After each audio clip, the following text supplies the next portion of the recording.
The Batwa community residing in villages such as Kagano, Kalenjere, Ramahano and Rwabulindi, all located in Muko sub-county of Rubanda district, has raised concerns to the government, stating that they have been excluded from accessing sex education.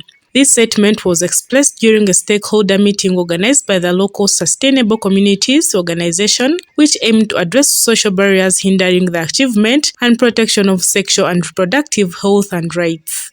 Ramahano in particular is known for housing a community of vulnerable individuals who once inhabited the forests of Bwindi, Ichuya and Mugahinga in the Kigezi sub-region.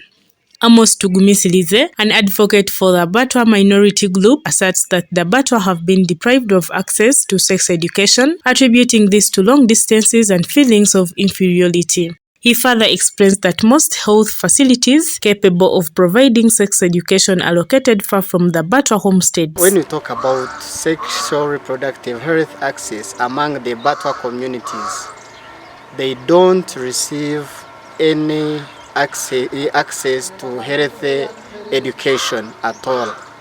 Reason, these are the minority group that are still vulnerable and they are in hard to reach areas.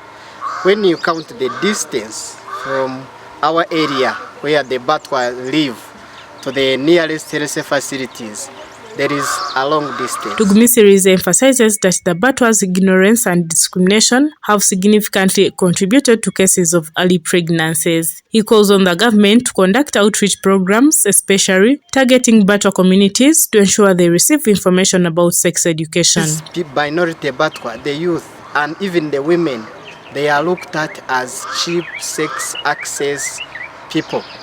They just, because for the Batwa you just buy a cake of 5,000 and just wallage this alcohol of 5 or 1,000 and you take her in the bush. Even you don't need to look for a lodge, you sleep with her. So that's why currently we have majority of the young girls of 13, 14, at age of 14 and 15, they are pregnant. And because they are survival, mostly it is sex for food, sex for survival, and they don't have access to sex education, that sexual productive health services. It is lacking in our community. Scovia Tumuheise, a nursing officer at Moko Health Center 4, confirms that the Batwa community seldom visit health centers for sex education. She suggests that it is high time health facilities implement special outreach programs for the Batwa communities, as sex education is crucial for preventing early pregnancies. They don't usually come to seek health care or especially sex education because they lack information. Like they get early teenager pregnancies and they die there silently because they don't know the impact of early sex. So I see there is a big gap. We have to have like community visits.